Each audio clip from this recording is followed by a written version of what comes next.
Chapter 17. Clarice was waiting for me in my bedroom.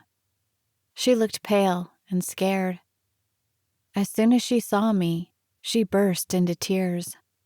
I did not say anything. I began tearing at the hooks of my dress, ripping the stuff. I could not manage them properly, and Clarice came to help me, still crying noisily. "It's all right, Clarice.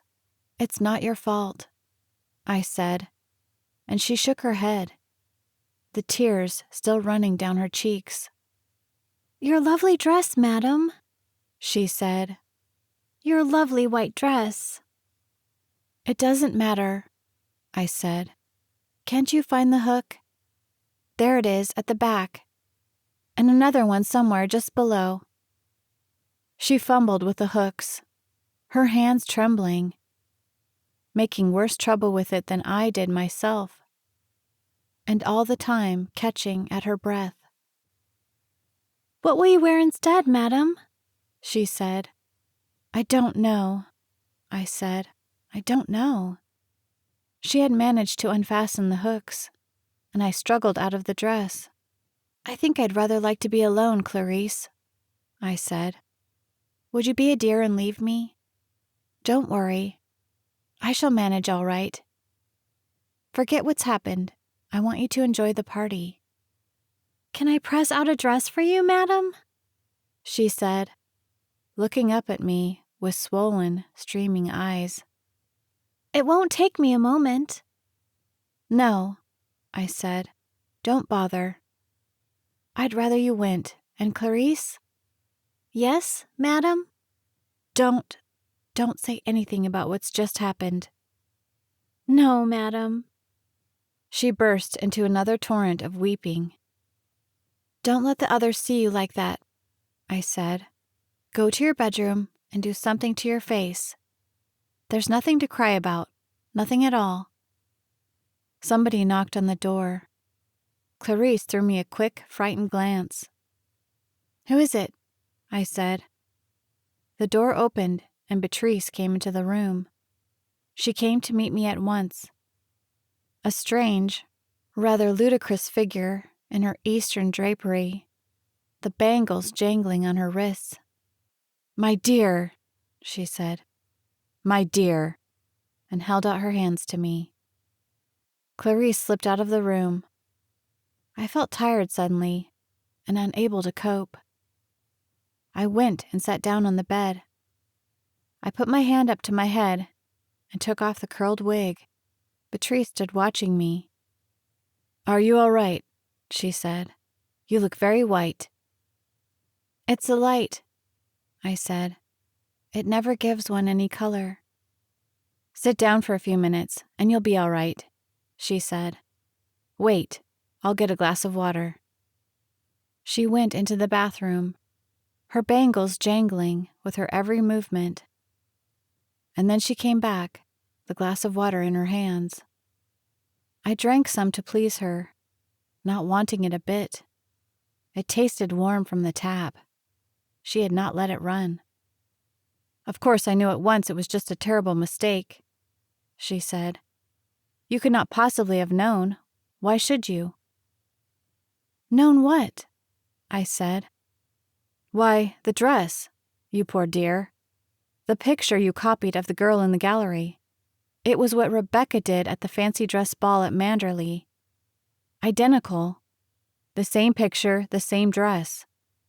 You stood there on the stairs, and for one ghastly moment, I thought—" She did not go on with her sentence. She patted me on the shoulder. "You poor child. How wretchedly unfortunate. How were you to know?" "I ought to have known," I said stupidly, staring at her, too stunned to understand. "I ought to have known." "Nonsense. How could you know? It was not the sort of thing that could possibly enter any of our heads. Only it was such a shock, you see. We none of us expected it, and Maxim—" "Yes, Maxim?" I said.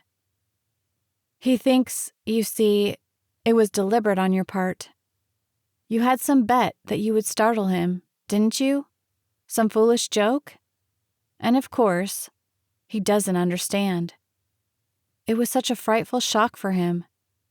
I told him at once you could not have done such a thing, and that it was sheer appalling luck that you had chosen that particular picture. I ought to have known, I repeated again. It's all my fault. I ought to have seen. I ought to have known. No, don't worry. You'll be able to explain the whole thing to him quietly. Everything will be quite all right.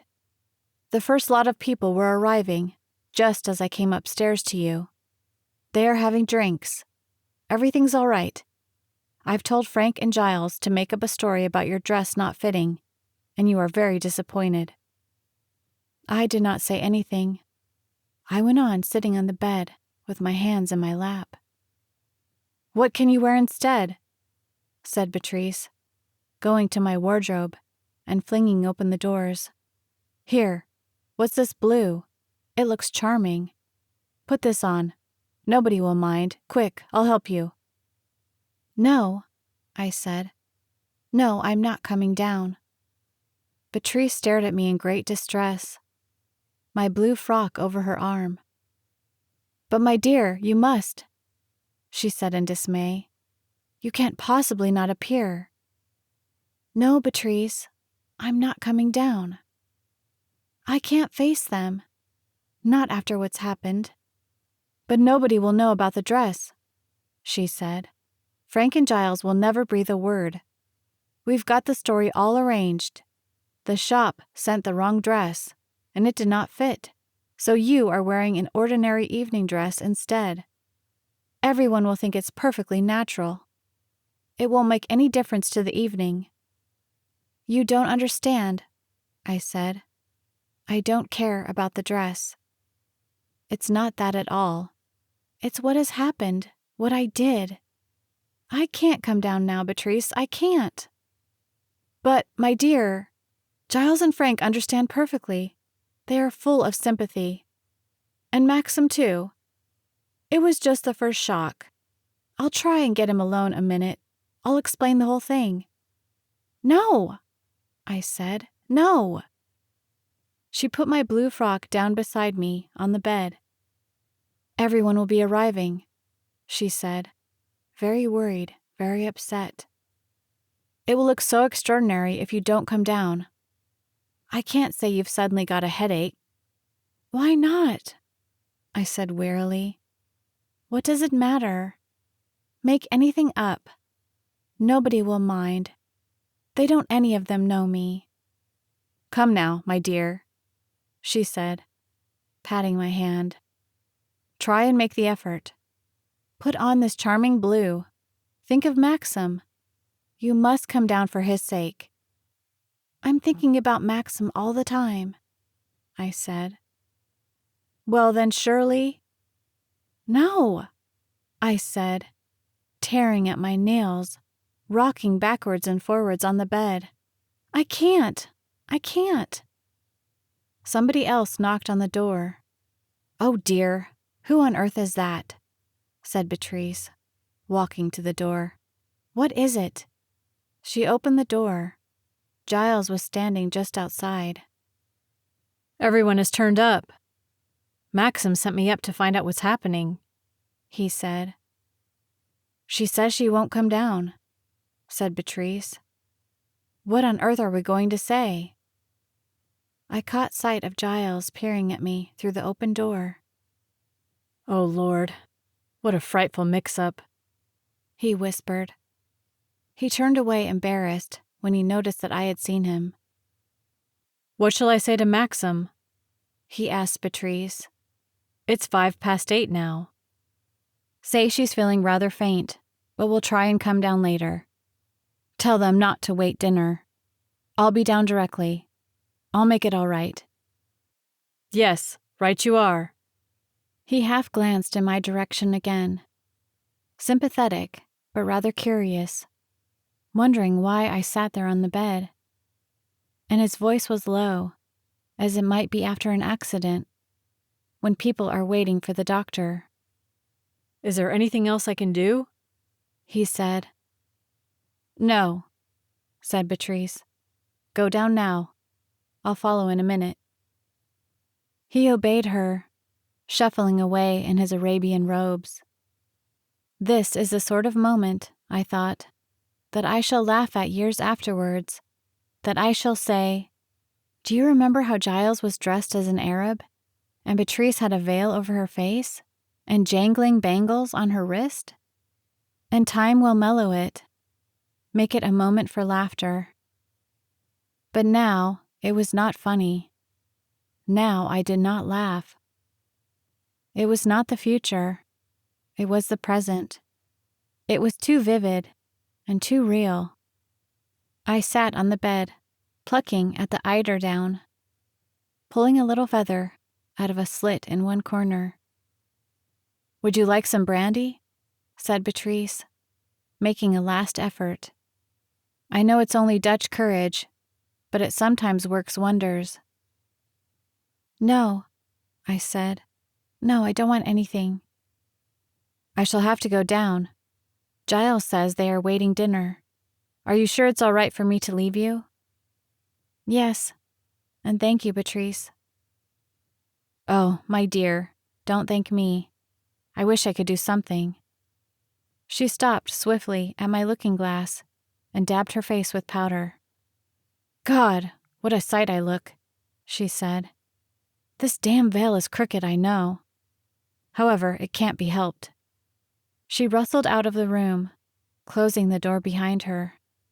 I felt I had forfeited her sympathy by my refusal to go down. I had shown the white feather. She had not understood. She belonged to another breed of men and women, another race than I. They had guts, the women of her race. They were not like me. If it had been Beatrice who had done this thing instead of me, she would have put on her other dress and gone down again to welcome her guests. She would have stood by Giles's side and shaken hands with people, a smile on her face. I could not do that. I had not the pride. I had not the guts. I was badly bred. I kept seeing Maxim's eyes blazing in his white face, and behind him Giles and Beatrice and Frank, standing like dummies, staring at me. I got up from my bed and went and looked out of the window. The gardeners were going round to the lights in the rose garden, testing them to see if they all worked. The sky was pale, with a few salmon clouds of evening streaking to the west. When it was dusk, the lamps would all be lit. There were tables and chairs in the rose garden for the couples who wanted to sit out. I could smell the roses from my window. The men were talking to one another and laughing. There's one here gone. I heard a voice call out. Can you get me another small bulb? One of the blue ones, Bill. He fixed the light into position. He whistled a popular tune of the moment with easy confidence. And I thought how tonight, perhaps a band would play the same tune in the minstrel's gallery above the hall.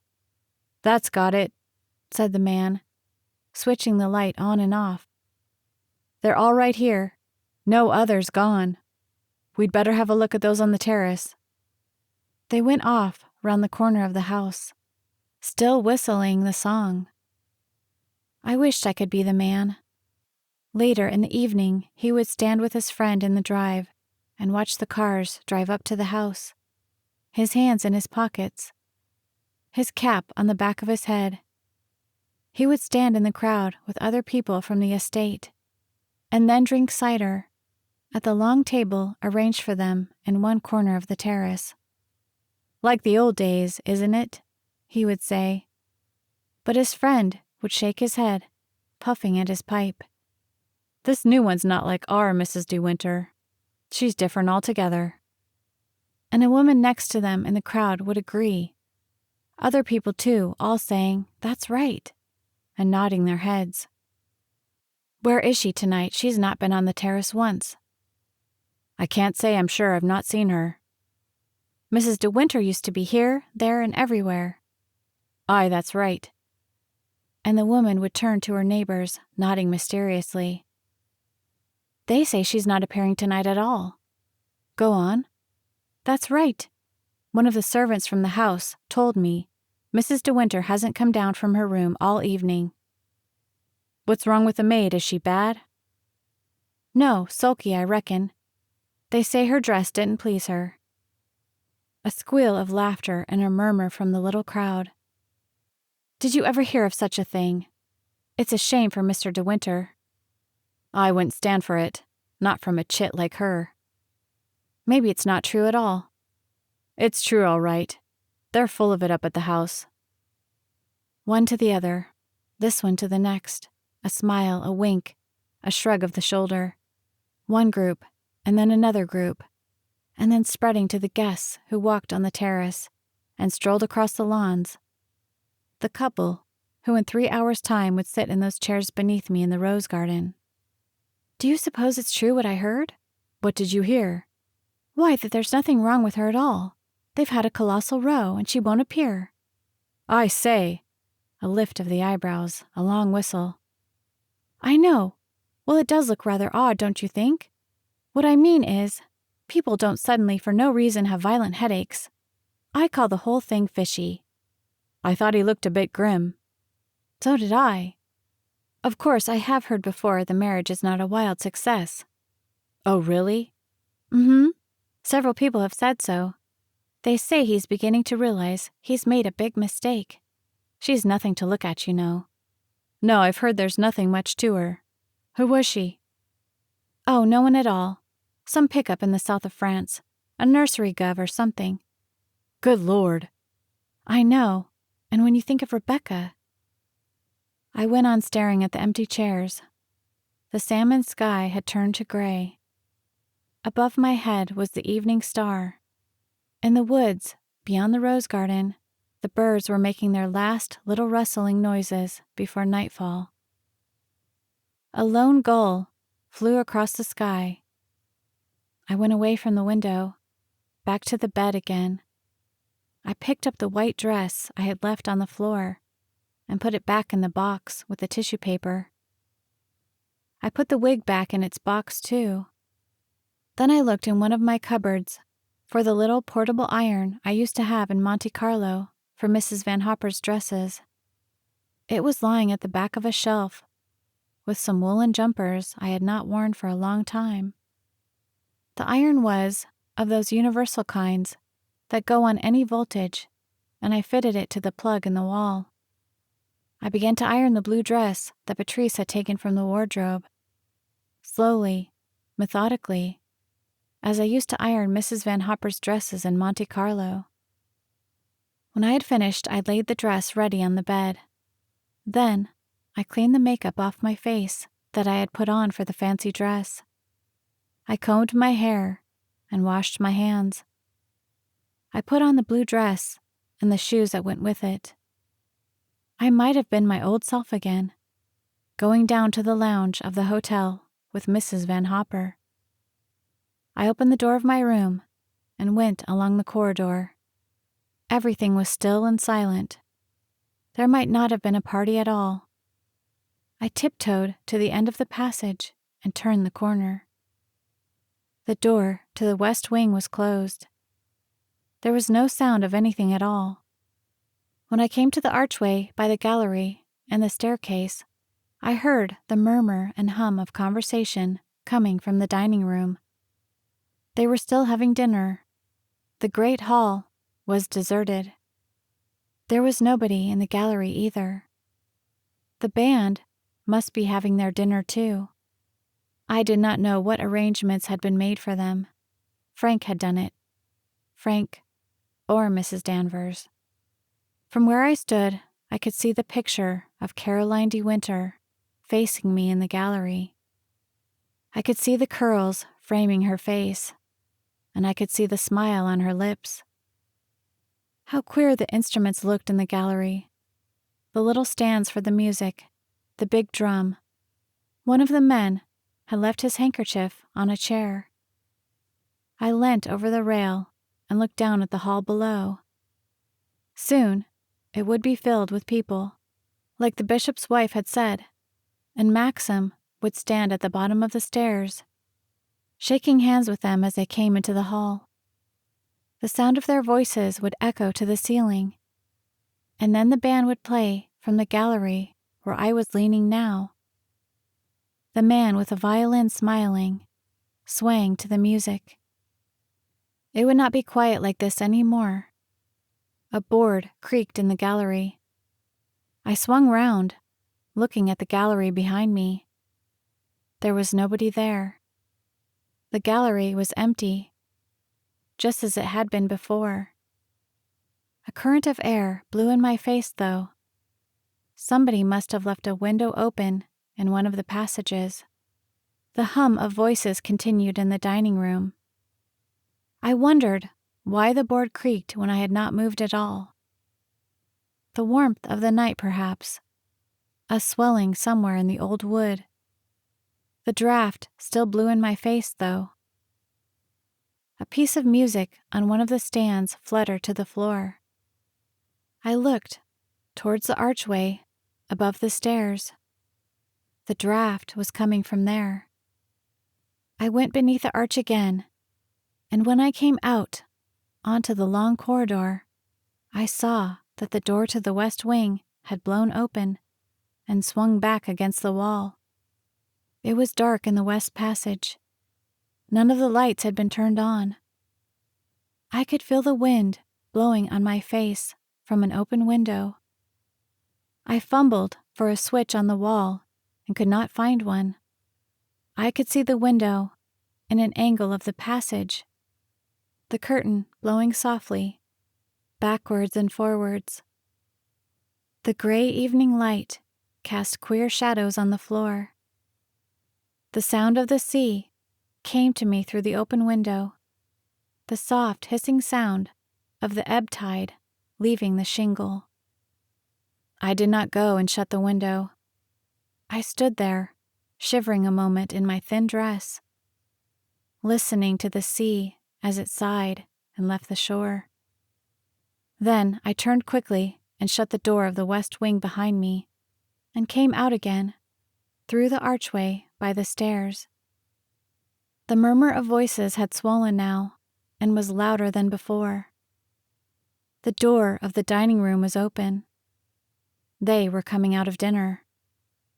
I could see Robert standing by the open door, and there was a scraping of chairs, a babble of conversation, and laughter. I walked slowly down the stairs to meet them. When I look back at my first party at Manderley, my first and my last, I can remember little isolated things standing alone out of the vast blank canvas of the evening. The background was hazy, a sea of dim faces, none of whom I knew. And there was the slow drone of the band harping out a waltz that never finished, that went on and on. The same couples swung by in rotation, with the same fixed smiles, and to me, standing with Maxim at the bottom of the stairs to welcome the latecomers, these dancing couples seemed like marionettes twisting and turning on a piece of string, held by some invisible hand. There was a woman. I never knew her name, never saw her again, but she wore a salmon-colored gown hooped in crinoline form. A vague gesture to some past century, but whether 17th, 18th, or 19th, I could not tell. And every time she passed me, it coincided with a sweeping bar of the waltz, to which she dipped and swayed, smiling as she did so in my direction. It happened again and again, until it became automatic, a matter of routine. Like those promenades on board ship, when we meet the same people bent on exercise like ourselves, and know with deadly certainty that we will pass them by the bridge. I can see her now, the prominent teeth, the gay spot of rouge placed high upon her cheekbones, and her smile, vacant, happy, enjoying her evening. Later, I saw her by the supper table, her keen eyes searching the food, and she heaped a plate high with salmon and lobster mayonnaise and went off into a corner. There was Lady Crowan, too, monstrous in purple, disguised as I know not what romantic figure of the past. It might have been Marie Antoinette, or Nell Gwynn, for all I knew, or a strange erotic combination of the two. And she kept exclaiming, in excited high-pitched tones, a little higher than usual because of the champagne she had consumed, "You all have me to thank for this, not the De Winters at all." I remember Robert dropping a tray of ices, and the expression on Frith's face when he saw Robert was the culprit and not one of the minions hired for the occasion.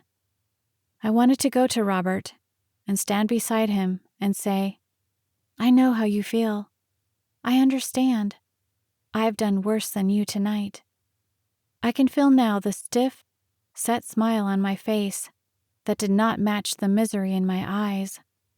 I can see Patrice, dear, friendly, tactless Patrice, watching me from her partner's arms, nodding encouragement, the bangles jangling on her wrists, the veil slipping continually from her overheated forehead. I can picture myself once more whirled round the room in a desperate dance with Giles, who with dog-like sympathy and kind heart would take no refusal, but must steer me through the stamping crowd as he would one of his own horses at a meet. "That's a jolly pretty dress you're wearing," I can hear him say. "It makes all these people look damn silly." And I blessed him for his pathetic simple gesture of understanding and sincerity, thinking, dear Giles, that I was disappointed in my dress, that I was worrying about my appearance, that I cared. It was Frank who brought me a plate of chicken and ham that I could not eat, and Frank who stood by my elbow with a glass of champagne I would not drink. "I wish you would," he said quietly. "I think you need it." And I took 3 sips of it to please him. The black patch over his eye gave him a pale, odd appearance. It made him look older, different. There seemed to be lines on his face I had not seen before. He moved amongst the guests like another host, seeing to their comfort, that they were supplied with drink and food and cigarettes. And he danced, too, in solemn, painstaking fashion, walking his partners round the room with a set face. He did not wear his pirate costume with abandon. And there was something rather tragic about the side whiskers he had fluffed under the scarlet handkerchief on his head. I thought of him standing before the looking-glass in his bare, bachelor bedroom, curling them round his fingers.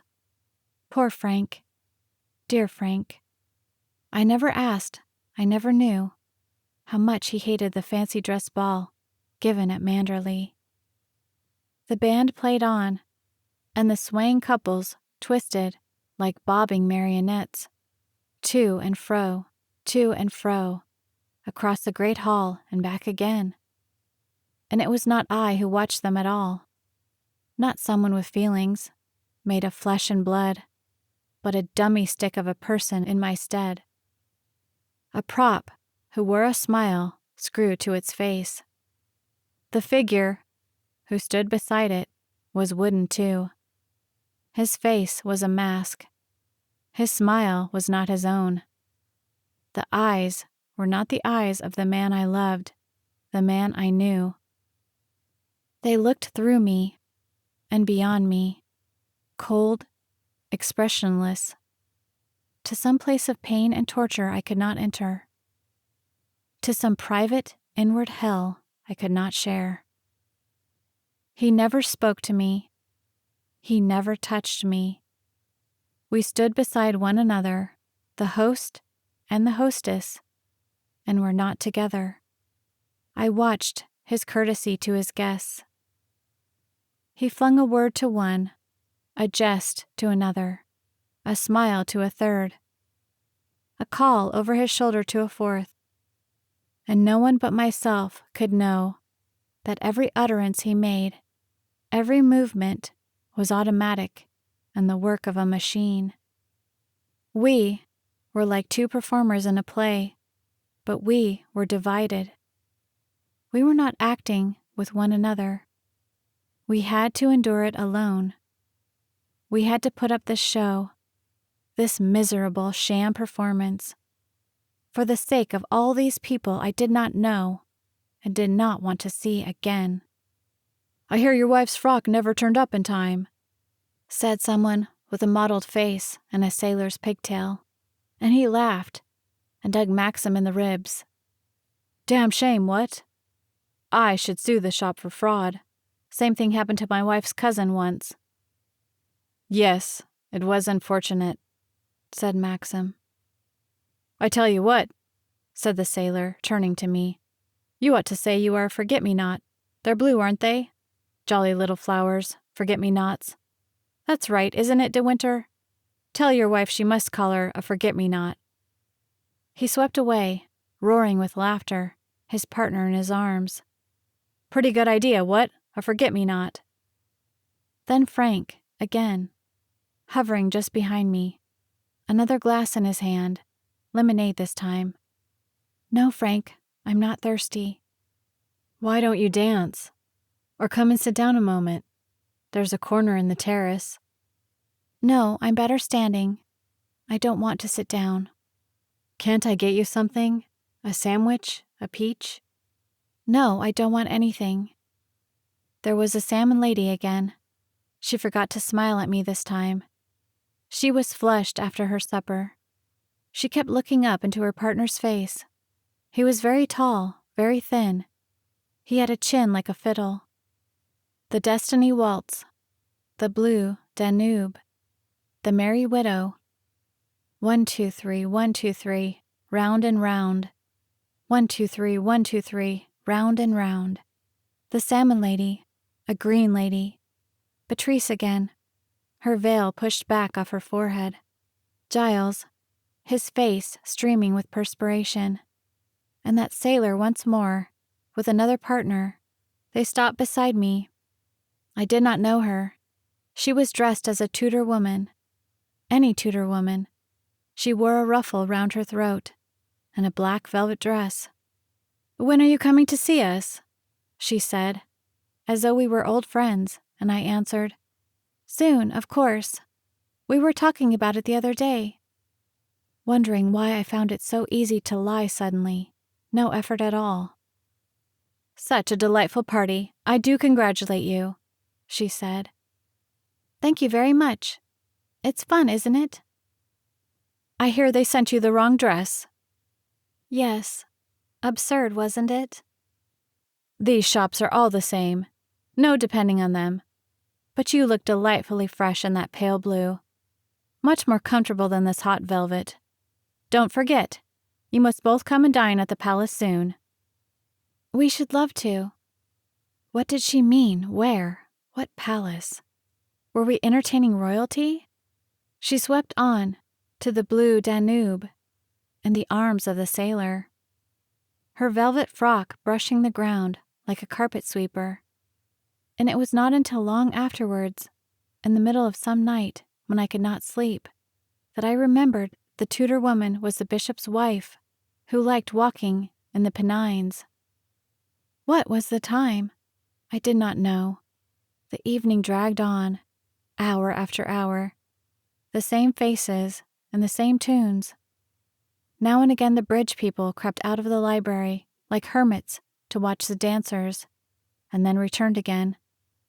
Beatrice, her draperies trailing behind her, whispered in my ear, "Why don't you sit down? You look like death."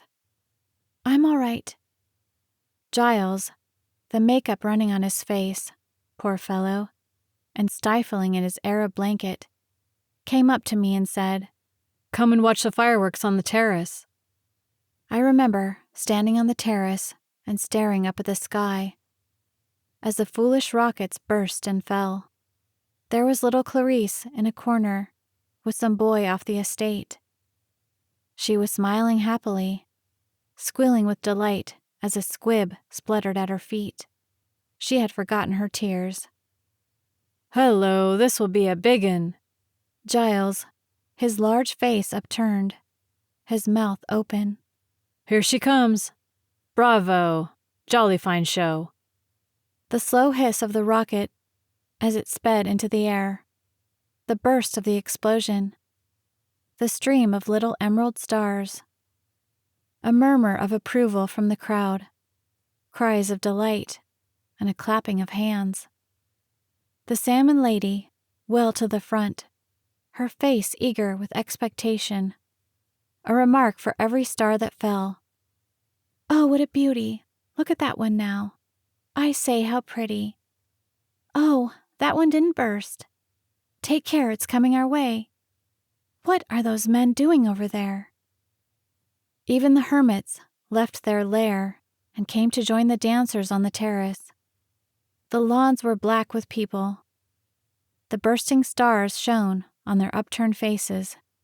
Again and again, the rockets sped into the air like arrows, and the sky became crimson and gold. Manderley stood out like an enchanted house, every window aflame, the gray walls colored by the falling stars. A house bewitched, carved out of the dark woods, and when the last rocket burst and the cheering died away, the night that had been fine before seemed dull and heavy in contrast. The sky became a pall. The little groups on the lawns and in the drive broke up and scattered. The guests crowded the long windows in the terrace back to the drawing room again. It was anticlimax. The aftermath had come. We stood about with blank faces. Someone gave me a glass of champagne. I heard the sound of cars starting up in the drive. They're beginning to go, I thought. Thank God, they're beginning to go. The salmon lady was having some more supper. It would take time yet to clear the hall. I saw Frank make a signal to the band. I stood in the doorway between the drawing room and the hall, beside a man I did not know. What a wonderful party it's been, he said. Yes, I said. I've enjoyed every minute of it, he said. I'm so glad. Molly was wild with fury at missing it, he said. Was she? The band began to play Auld Lang Syne. The man seized my hand and started swinging it up and down. Here, he said. Come on, some of you. Somebody else swung my other hand, and more people joined us. We stood in a great circle, singing at the top of our voices. The man who had enjoyed his evening and said Molly would be wild at missing it was dressed as a Chinese mandarin, and his false nails got caught up in his sleeve as he swung our hands up and down. He roared with laughter. We all laughed. Should old acquaintance be forgot, we sang.